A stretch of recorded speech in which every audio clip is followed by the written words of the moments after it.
You look really excited about this one, though. For real.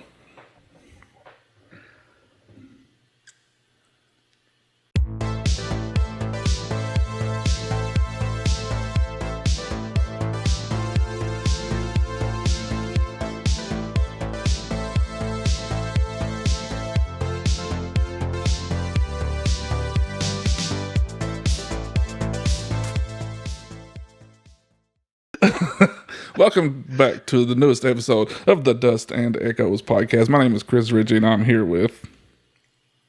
I'm here with Travis Winkler, Yep. gamer extraordinaire. Yes, you are, and I'm so very excited to review this game. It's my favorite game that I've ever played in my life. It's Halo Reach. Just kidding. It's Spoiler It's alert, neither of our Chris. favorite games. I am not a fan of prequels in any form, You know, especially movies. I think we've had this conversation somewhere before. I also am no fan of prequels, and I'm trying to think of any that have worked as well as the originals. I mean, I don't have to be better than the originals. I mean, just have worked as a story as well as the originals. Considering that you know everything that's basically happened so far, the big points anyway. Star Wars prequels didn't work. No.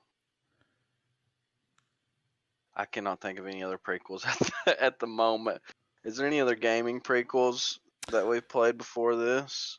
You probably haven't seen it, but Fargo season 2 is a prequel essentially to season 1.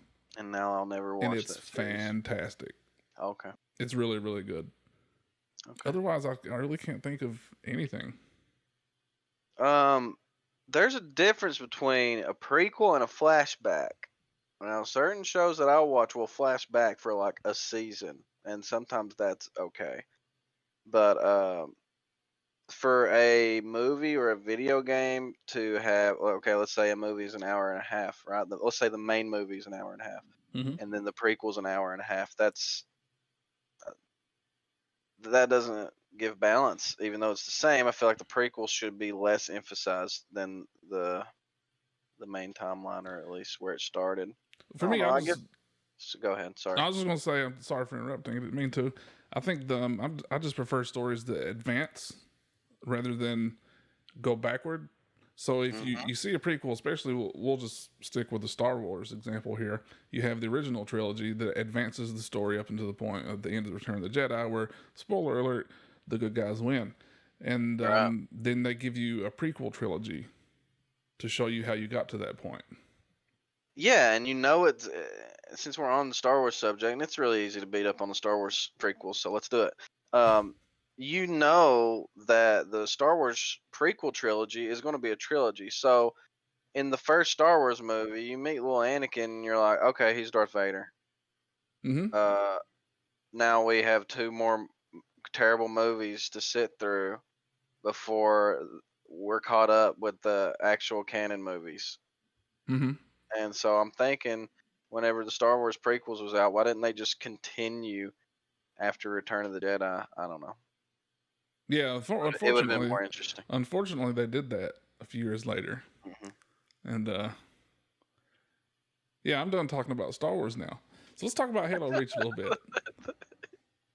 Hey, the Star Wars sequel trilogy was better than the prequel trilogy. Yes, it was. It took me a second to understand what you said, but it absolutely was. It's a low bar, though, right? It was a low bar, but I guess Halo would be a high bar, really. And I think here's another thing that we can discuss later. But since we're on the prequel talk, another thing that prequels suffer from is that the technology, the gadgets, the weapons they have to try to make them look and feel older, except they always end up looking cooler and better than the original, even though it's supposed to be in the before times. I don't know. I guess if we use the Star Wars example again, like all the spaceships and stuff and guns and stuff in the Star Wars prequel looked cooler. Look more nice and fancy, which I guess that's what happens because you're making an older story in future in time. It definitely looked more digital anyway. Well, there was that. So There like is you said, that. I guess they look more fancy, and I don't believe though that Halo Reach suffered from any such uh, disadvantages when it comes to gameplay and storytelling. They really stuck true to kind of the Halo universe. I think. I think where Halo Reach suffered was you're not Master Chief. I didn't Definitely. exactly care about the story so much when it came Oh, to the group of individuals that you're playing true. with. Should we sum up the story before we go into the characters? I mean, we Yeah, should probably we always kind of retell the story. I don't really want to go level by level on this. yeah. I don't think there's a whole lot of need to. There's some things I probably will mention from a few levels, but I think we can just kind of sum up the high okay. points of the game itself. It's not nearly as old as other games we've talked about so far. The original Halo trilogy started, I think, in 2001, ended in 2007. Halo Reach came out in 2010, Yep. and like we said, um, story wise, it's a prequel, um, Mhm. and it takes place in the year 2552. Why do you know? Huh? Why do you know that? Because I did a little research this time. Because Good you on you. because I may be the casual gamer of the duo, Yeah. but it seems like in these past conversations you've definitely outshined me in the knowledge of the game. So I Oh, wanted well, to look that up. I'm very proud of you for knowing that because as soon as you rattled off a year, and I was like, "What the?" Okay, so I'll do us a overview of the story real quick if you want, and please help me if you can.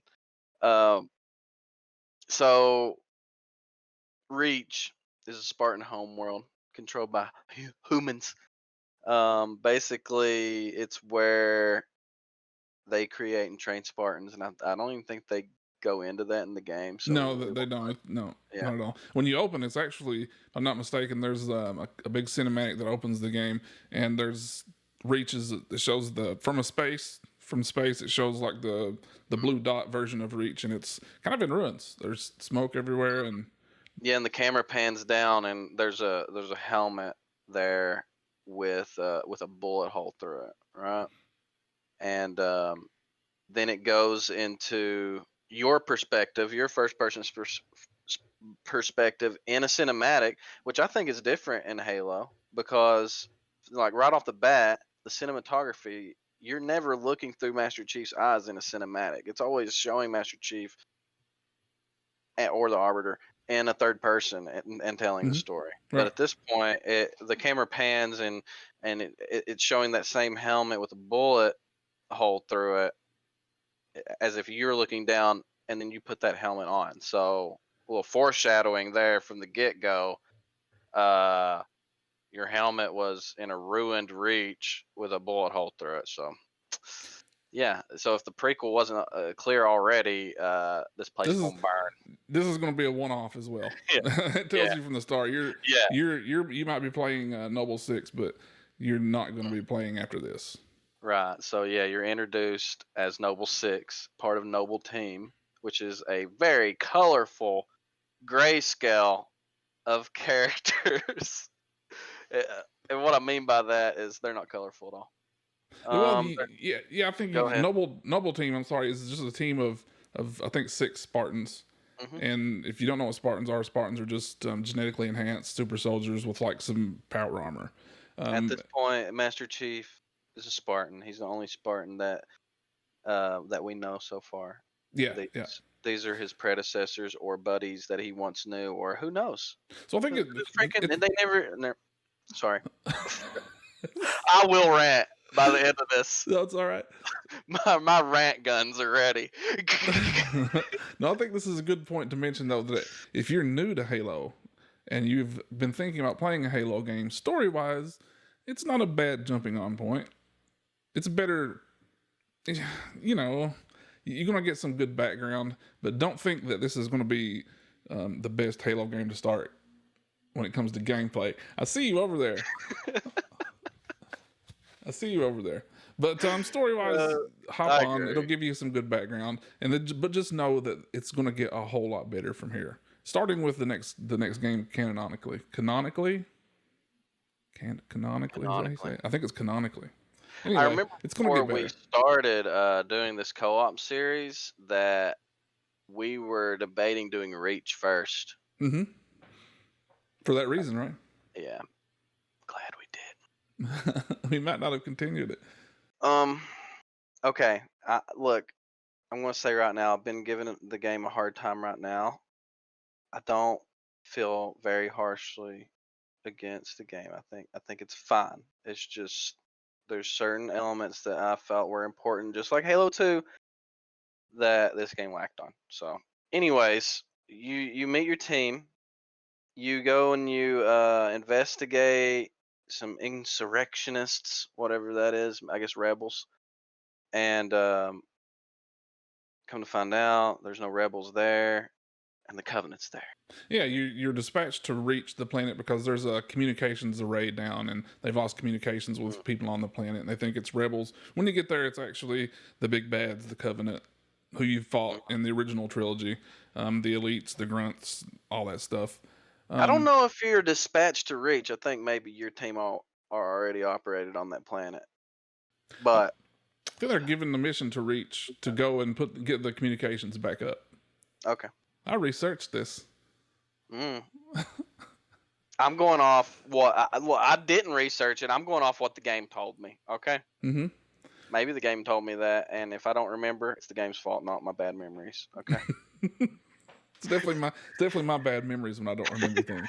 I'm just gonna Okay. put that out there. But Noble Team, you're 6 Spartans, and when you mentioned that they're not colorful, that they're really kind of grayscale, that's because they're all just personality wise, they're extremely typical. When you get a team, you have the hard boiled leader, you have the tough female, kind of reminds me of Vasquez and Aliens. Yeah, she's a yandere. Yeah, you've got the big. Terms. You've got I don't get that at all. You get the you get the big guy named George, who's one of the original Spartans, so he's bigger than everybody else. He's the big And cuddly, yeah, he's the big guy who's gentle also giant. gentle giant. He's also super sensitive. You have Emil, who is the typical guy who just wants to murder everybody. You think he's really just a psychopath, and you have, I think it's June. That's how it's pronounced, Jun. Who's the sniper? He's just the emotionless part of the crew who just he don't care. He's indifferent on everything. The devil dog. Yeah. So you have a really typical roundup of characters that you already, because of that, there's not a whole lot of interaction that you care about, or for me anyway, in this game. But anyway, story wise, you're dispatched to reach to get this communications array Wait, back on. hold on. Communications array. Hold that thought. We just talked about the different personalities between each squad member, and yeah, that's them, but that's like all there is. That's like all you can tell. Like they don't elaborate much more than that. They're very shallow characters, and they have even shallower scripts. They don't talk enough to flesh their personalities out, is what I'm saying. Yeah, I was about to say there's not a whole lot of character development in this game. Like when you get in the original Halos, you're introduced to Cortana, and we talked about this in the previous episodes, but Cortana and Master Chief have a bit of a relationship, and that gets fleshed out along as the story goes on. You learn more about the Covenant's relationship in Halo 2. They give a good amount of character development for the new character, the Arbiter. But in this game, you don't get that. You get these 16 members that you're supposed to care about as you go on. And there's emotional high points. So there's supposed to be emotional high points later on in the game that when you get to them, it's just a big letdown. Yeah, but go on with the story, and then no, I think that was important.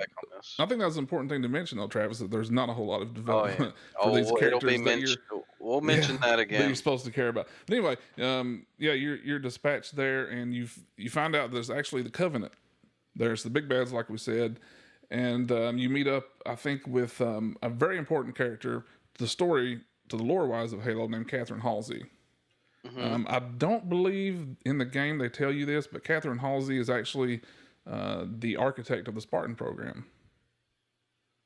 Well, she hints that because George, the big cuddly Hmm. gentle giant guy, he Who is an original Spartan? right, yeah, he's not even one of the same type. There's like different types of version, Mark 3, Mark whatever. Anyways, um when George or when you go down to Halsey, and also before I even say this, there's been like several military missions you've been trying to do to fight back the Covenant assault at this point, but then yeah, you meet Halsey. Anyways, that's George, that's his mom, and she's like, "What have you done to my armor?" So it's just like a subtle hint that she founded the Spartan program, which I mean, couldn't they have just told us that she was the founder of the Spartan program and like maybe with dialogue made that, because that's more interesting than Well, the the banter. if you do that, then you don't want to buy any of those expanded universe comics or watch any of the films or something. I guess maybe that's why they did it that way. Well, I know that this game retconned some of the game lore so far. Or no, actually retconned some of the extended universe, because there was a book called Fall of Reach, and I think Master Chief was involved in that, which he is not in this game. So, anyways, Yeah. So while you're there and talking to Halsey, she is it Halsey? Halsey. yep. She tells you that the Covenant are actually on Reach and they're searching for some kind of important artifact or something like that. Hmm. But that she does. I don't think she tells you what it is at this point. And you and I think June or is it June? We're gonna have to get this right, Mm, Travis. I I don't don't know. matter. Anyway, yeah, you and one of If you and this the was other Halo 1, it wouldn't matter, but one of sorry. you and the other vanilla team members are you're sent out to do another mission to kind of find out what the Covenant's up to on the planet, how many there are, that kind of Oh thing. yeah. And while you're doing that, a big giant Covenant Corvette comes along, and Which is like a mothership class which is a cool scene, I spaceship. guess. Yeah. Yeah, and I think this is a good point as any to note that it's a decent looking game. I think still 10 years later, I enjoyed the graphics on it. I don't know about you. Mhm. Yeah, I did. I did also. It was good. Sorry. No, it's like you're struggling to I, say good things about the game at all. I have plenty of good things to say, but not during the story section. Yeah, Um, and one you part. know, Okay, here's a good thing. On that mission where it's the sniper guy, right? You're hmm That's how much I care about these characters. It's the girl, the leader, the big guy, the sniper guy, and the knife guy. yeah, And then you. Okay, so you're with the sniper guy, and at the end of that mission, you like prone up to this big like is it like an excavation site? Or is that where you see the Corvette at the end of the level? That's a pretty good site. I like you were sure, saying the graphics. sure. So they're doing something, and they're like, it's a whole invasion force, and like it's so cloudy, I can't really tell what I'm looking at, but yeah, I believe them. Yeah, and then eventually, you and the sniper guy, I think it is, or maybe it's you and George, get a bomb and go blow up the Corvette. And then you go do some other stuff, and you know the stories. Wait, wait, wait. That's important. Well, I mean, yeah, Uh, yeah, what you just said. So yeah, you find that no, there's so many important things to talk about right there, Chris. Well, hold on. Okay, yeah, you go and you blow up the Corvette, but all the things that led up to that is important, and here's why. They sucked. Just kidding. You go and you get in these spaceships. Don't you remember these, or have you flushed this out of your mind? You jump into spaceships, you go up into space, and you fight off all these banshees, and you got to protect these motherships, and on your way to this with George, I guess he's in there, and yeah, and maybe we can talk about that spaceship level here in a little bit when it let's gets to the combat portion of the podcast. uh huh. But do you want to do that? Let's Wait. let's talk about it now. Let's get it over Okay. with. So up until now, in all the Halo games, they haven't given Mhm. you any kind of idea of what space battle is like. battle in space. Obviously, No. you're a No. spacefaring. You're a spacefaring species now. Yeah. You have all of the you make jumps to light speed, for lack of a better term, and you're out in space a lot. The series opens in space. Yeah. So it stands to It's a reason that there's going to sci-fi. be some fighting in space, and they decide, I guess, that this is when they're going to do it, and Yeah. it's the worst experience I've ever had in Halo. Mind you, we always started each podcast saying what we're doing. We did co-op on Legendary. All this is Yes, coming yeah, from a Legendary experience. mm-hmm. And the space battles on Legendary were horrible. Horrible. Yeah, so you're basically in a fighter jet, a Halo fighter jet, and you're doing these little missions. And I remember it was kind of late at night, I think, when we did this one. And I've purged it from my memory as much as possible. and it just This the one last, level took us like an hour just to I get, think maybe longer than that. I think the less we talk about it, the better. Just go experience it for yourself. Yep. No, don't. Anyway, you fly around in a spaceship. Yeah, I and think they're called it's what are they very called, sabers non-Halo. or something like that. Yeah, sabers, I think. It's very non-Halo. It feels like a completely other game in a bad way, and I g- I guess I'll just go with what you said. Experience for yourself, and don't think it's later because you won't. Um, Later on in that level, you finally dock on a ship. Am I telling this in the right order? I think so. Anyways, Yeah. dock After there, on a ship, you dock with the bring the ship, bomb and you actually, I think you're on the top of the ship. If I remember correctly, there's this big kind of hole that you got to go down in with. And there's a bunch of Covenant down there, and it took us a while to get through that too. That was actually a pretty fun part of it. Pretty challenging, I thought. But once you get down there, you find the bomb, and you find out that it's actually it's not working correctly. I don't remember exactly what the malfunction is. I believe the timer is off. And one of your team members, this is where George, I think, one of your team members stays behind, says, "You know what? I'll just do this manually. Y'all get out of here." It is George, Right. the big guy, the big Yep. sensitive guy. Yep. And that's trope, right? That's as tropey. all of them. I'm just saying, not only are the team members tropey, I'm saying the fact that someone has to stay behind and set the bomb off manually, that's pretty tropey. I'm just saying. Yeah. I've seen this movie before. Yeah, and then you're supposed to care because you've seen that George is a gentle giant. He cares about other people. Right. And not only this, and let's find a clip and put this up here, but he picks you up like a baby. First, he like pulls his dog tags off and like goes hand in hand with you. Then he like picks you up like a baby and like carries you, and your character is like sitting there like ragdoll, like just let them. He ain't even fight him. He's like, "Don't take this from me." And he throws you out of the ship, and yeah, gravity is your way back to Reach. So that is an awkward scene. We'll show you. It's probably playing right now. But yeah, he picks you up and you're just all limp, and it's like no. But no one has a personality. Anyways, George dies. Spoiler. Right. We probably should have said at the first of this that there was going to be some spoilers. There's always going to be some spoilers in any of these episodes. We're going to go over the story. Yeah, maybe we'll flash spoiler warning up. Yeah. Actually, I don't know. Like if you, we've already talked about foreshadowing with the helmet with the bullet through it, and people are going to die.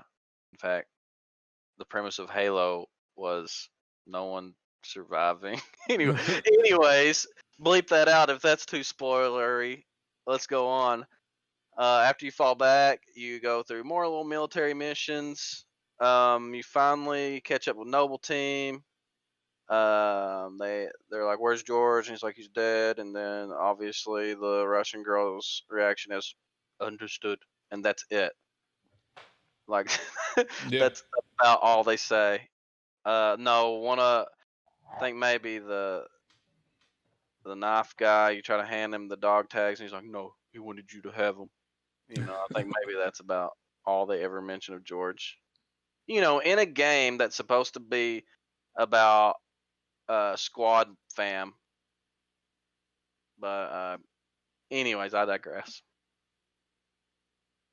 Yeah, then you do some more military Yeah. stuff, and Oh, you get back up with a Halsey, and then mhm. you're like, she's like, "We found something.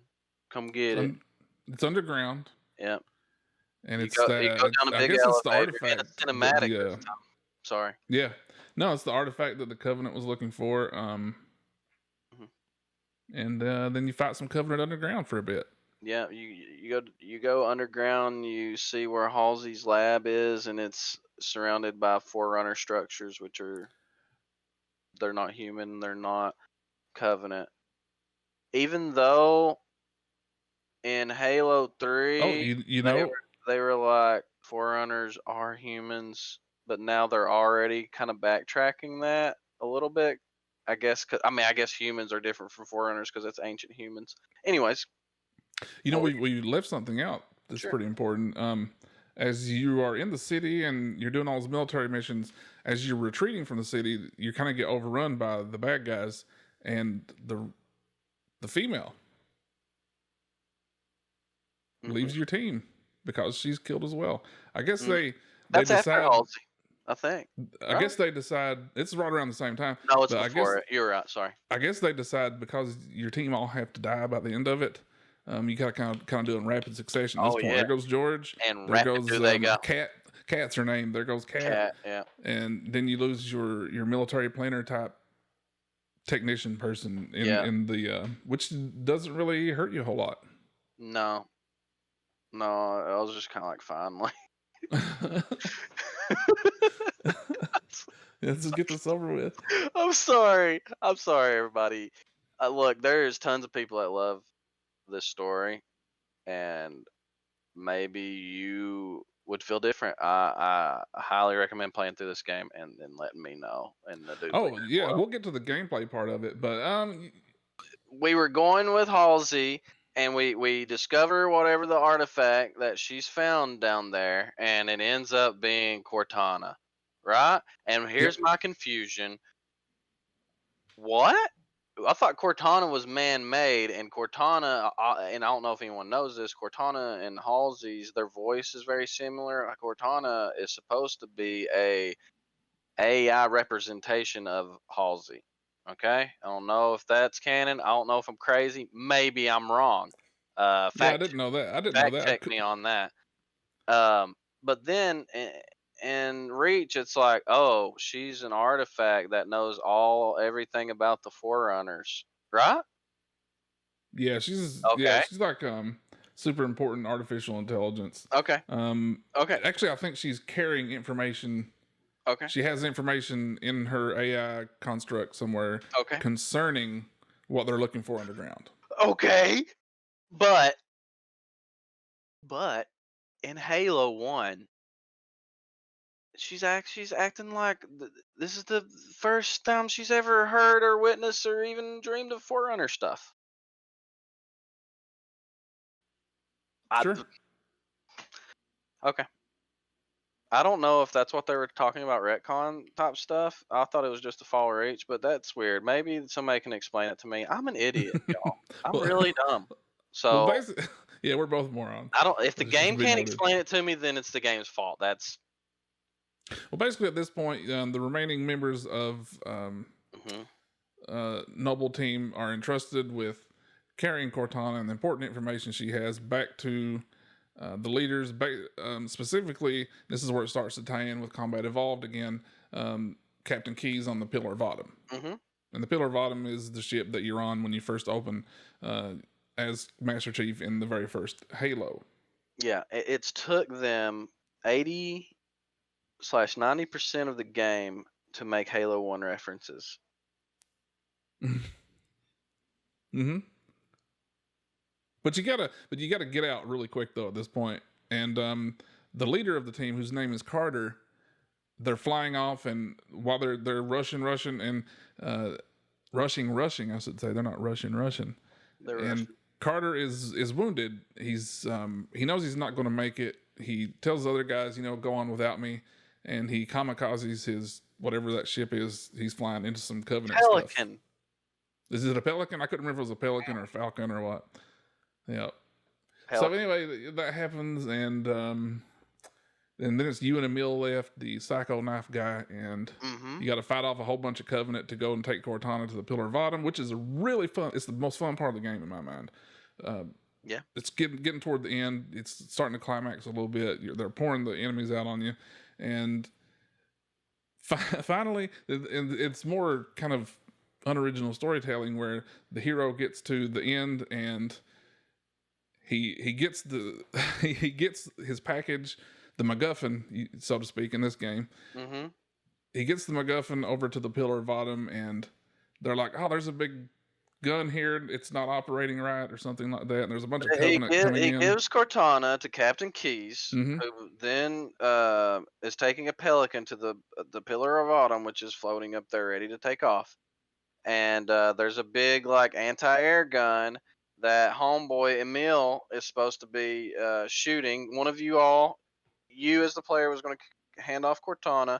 Emil was going to cover their escape, and then elites kill them. They sword him in the chest. Now you, Captain Keyes, is like, "Get on board, son." He's like, Yeah, that's and right. you're like, "Dude, I gotta be the gun guy." So you run. There, your only hope of surviving is taking off in a Pelican right now. And now you're running to the big Mac cannon or whatever anti-air gun to protect their escape. So you're Yep. shooting this really huge like anti-air gun blowing up spaceships. That's pretty cool.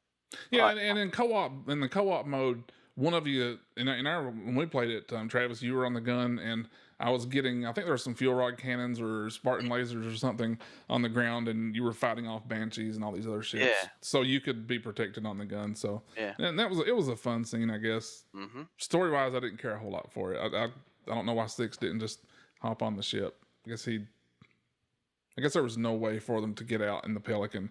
Otherwise, for Captain Keyes to get out, so Right. sacrifice yourself, whatever. That became a theme. It was like all the Dragon Ball Z characters in 2 levels. You just keep rapidly sacrificing yourself for your buddies to go further over and over again. And yeah, so So you end up being the essentially, only one left. yeah. So essentially, to carry on the Star Wars comparisons, this is Rogue One. If we're keeping it Okay, on that line, if you ever seen Star Wars Rogue One, Reach I've is seen it. Rogue One. And then you're successful in your mission, and then you're left on Reach by yourself with a bunch of Covenant, and it ends with you killing as many Covenant as you possibly can before they kill you. Which we didn't try very hard here. I think we killed a couple, and then we just kind of laid down and said, "This is over. Why keep going?" That stand that Chris is talking about, it goes to a cinematic, or maybe the last stand is after that. I don't know. It goes to a cinematic with the Pillar of Autumn in space approaching the first Halo, and then the old classic starting dialogue of Halo, Cortana and Keyes Yeah, and talking. this is one reason why I think I said it's the Rogue One of Halo, because it leaves off exactly where Halo Yep, Combat Evolved starts, which is cool. which is cool. Yeah. Hmm. Yep, So that's I the appreciate story. it. Really not as succinctly as I thought we were going to make it, but It had as 5 minutes of succinctly a as we good could make it. story, Hmm. and it's 10-hour story. Anyway, Yeah. So one thing about this game, which was a really wildly successful game, I think it made $200, $200. It made $200 million on the first day, which I think was a record oh for yeah. the franchise.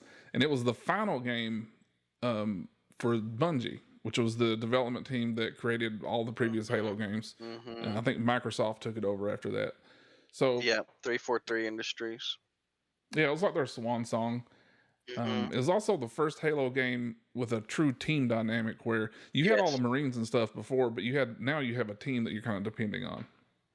Yep. And it it made you feel like you were more vulnerable, the Master Chief.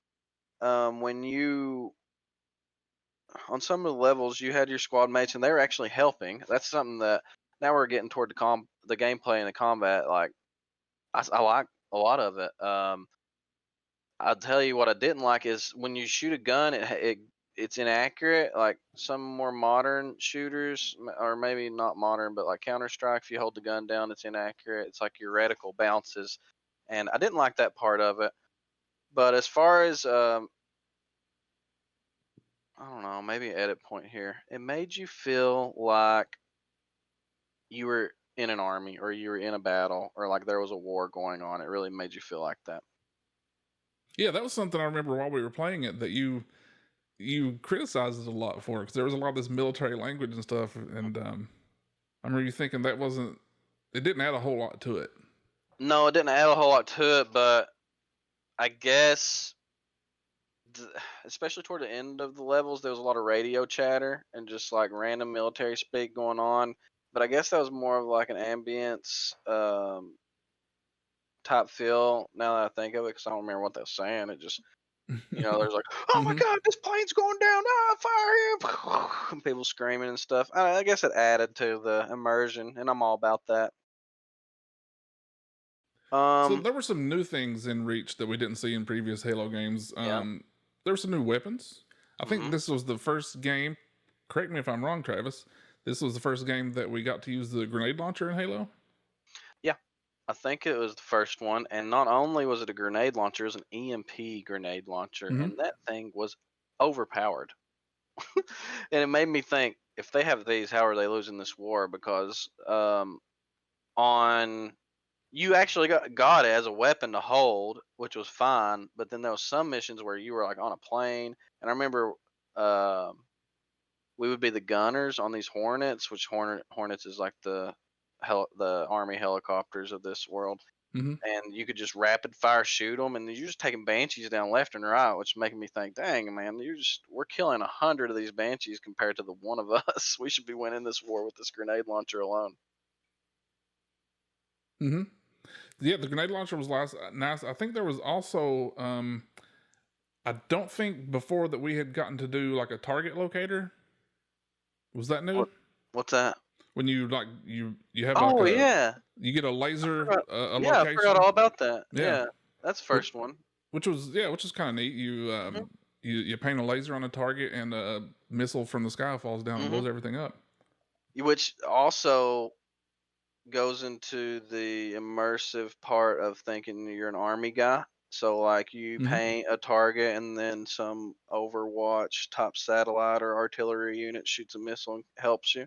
Yeah, which was pretty cool. So yeah. You get to use it sparingly. There's not a whole lot of opportunity to use it, and you can use it or not. Also had a needler rifle. I love this gun, man. I loved it. It's just like a DMR or a battle rifle that we've seen before, or a carbine that we've seen before, but it uses the needles, which makes Hmm. more sense than the carbine because we already knew that needles existed in Halo 1 before the carbine existed. And I really liked it because it gives like a dual purpose to the needle ammo. And also, you still had that classic needler explosion if you put enough of them into somebody. Yeah, I think if you maybe it's like 3 or 4 Yeah. consecutive needles in it, and they popped them and they were dead, and you can move on. Which was it was a really nice weapon. Yeah, I really like the needler and the needler rifle. I like its aesthetic, and I'm glad that they found a new use for that.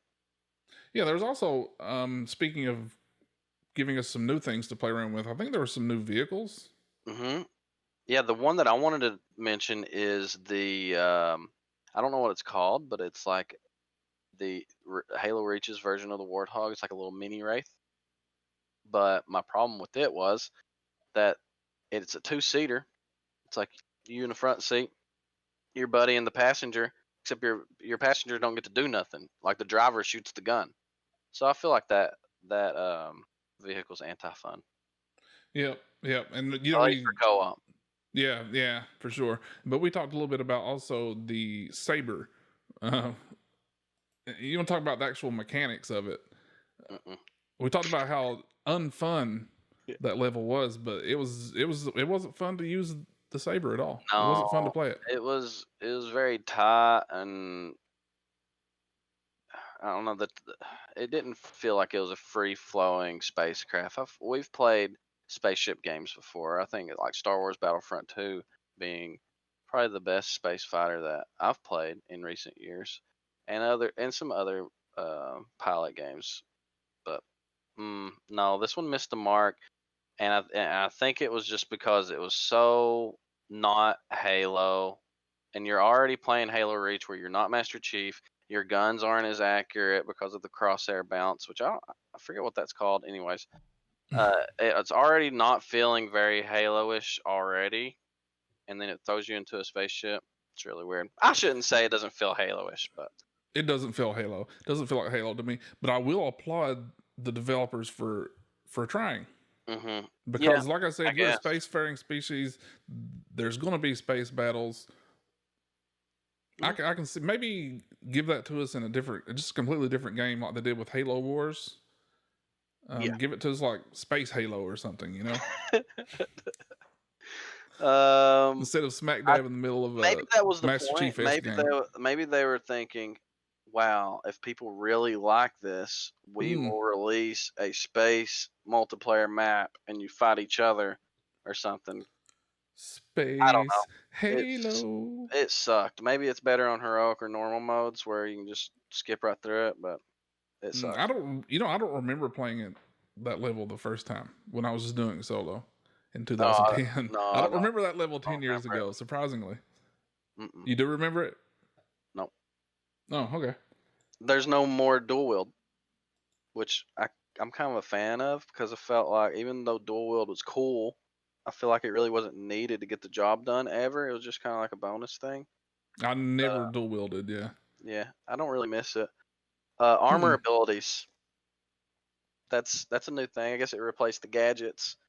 And you got sprint as an armor ability. You Which could was you didn't get to keep it because it would run out after a few seconds, but it was awesome. I loved actually being able to sprint in this game. being able to sprint is thumbs up. It is thumbs It up. is thumbs up. Yeah, I'm glad like in later games like in Halo 5 you can just sprint all the time. Yeah. But then you could trade that sprint for armor lock, or I think one was like a bubble shield, one was something else. I don't remember. Jetpack, yeah. And I'm sorry I had trouble remembering what those were, was because I always wanted sprint and I never wanted to switch it because I didn't want to be without my sprint.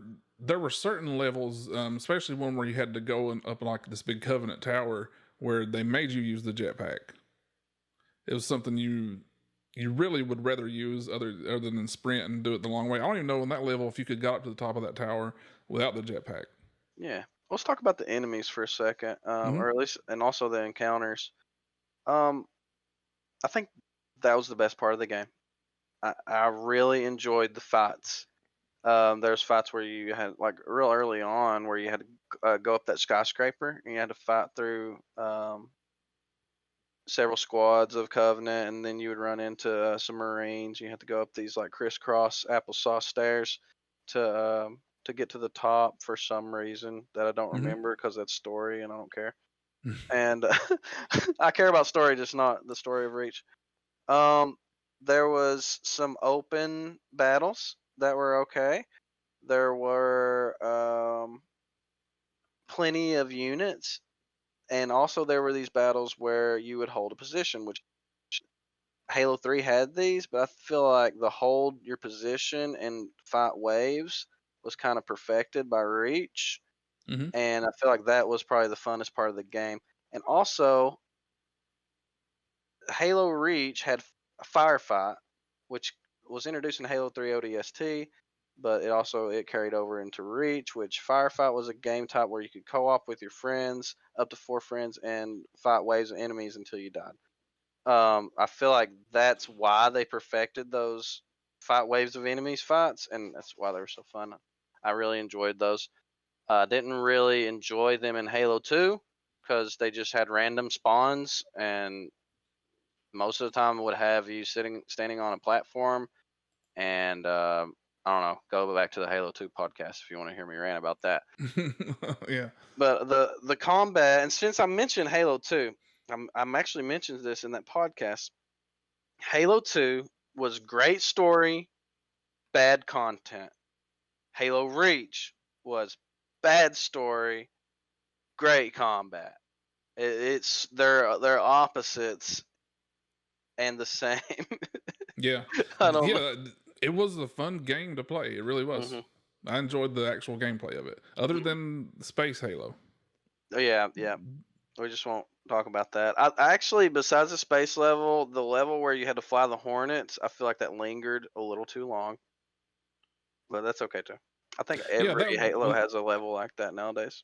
yeah. I think that was the level, right, where you're a gunner and you're trying to Hmm. shoot a bunch of a covenant along the way. It was kind of fun to get to do that though. It was Yeah, just something different. better than the space battle. I'd rather be in a terrestrial airplane shooting other dogfighters Yeah. opposed to a space Halo going super fast and getting killed in like 3 shots, and there's 20 freaking things shooting at you, and you just basically have to get lucky. Or use, if you're doing it on legendary co-op, you can use the Travis and Chris method of having one of us hide at the edge of space and have the other one keep going in and suiciding over and over till Yeah, I the remember at one point I was just going around one of the human frigates, just going around it in circles, hoping hoping one of the Covenant wouldn't shoot me as I was doing it while you were off doing whatever it was you were doing. dying a lot is what I A was doing. lot. Yeah. Oh, We were just trying one of us to not die so we could maybe it would eventually just have mercy on us and let us well, go. I figured this podcast would be a little shorter. Is there anything else you want to throw in there before we start wrapping it up? No, I think for me, and I know we don't really talk about the multiplayer very much or at Hmm.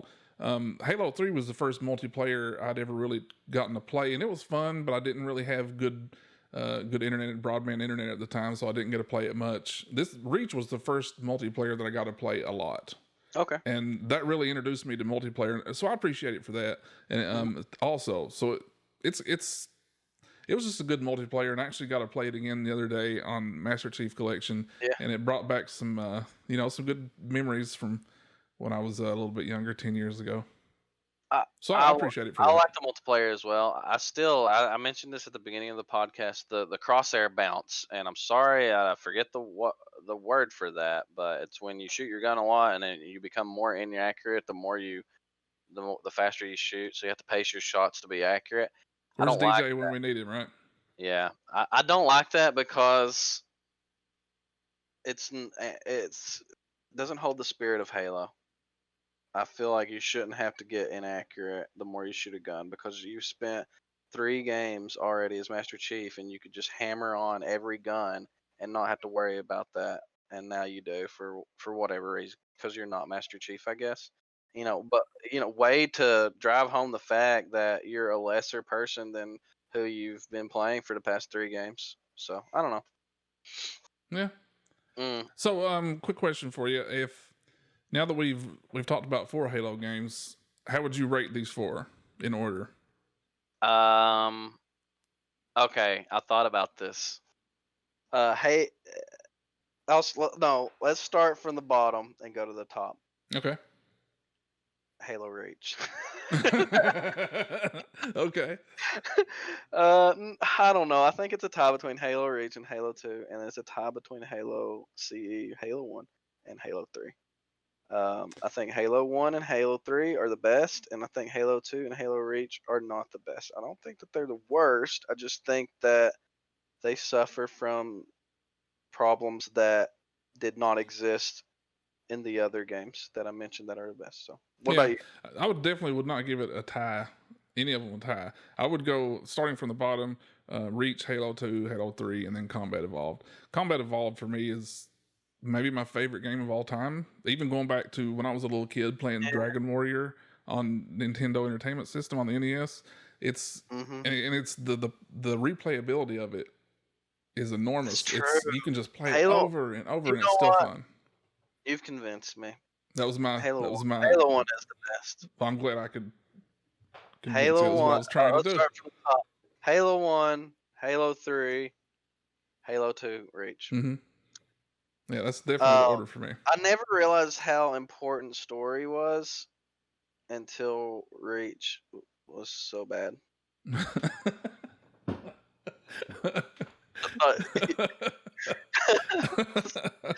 Uh, I swear that killed it for me. Hmm. And I think maybe okay, like back in the day when you mentioned multiplayer, like I would just blaze through the campaign. In 2010, we've already had. You said that was the one you could play the most online. Well, I've already had multiplayer experiences with Halo since Halo 2. So when I got Halo Reach, I probably blazed through the campaign the first night on And just started heroic, on the and multiplayer. then just stayed on the multiplayer there on out. I mean, Yeah. I know that's exactly what I did. Um, honorable mention: you can customize your multiplayer Spartan, and that will be the Spartan that shows up in single player in the campaign. Ah, I did not know that. So there's that. That's That's a cool cool. feature. Yeah. All right. Well, I think this is the Halo Reach episode of Yep. Dust and Echoes Right. podcast. Appreciate you keep staying with us this long. My name is Chris Ritchie, and I am here with Travis Winkler, gamer Travis Wink, extraordinaire. gamer extraordinaire. All right. Thanks again, guys, for tuning in.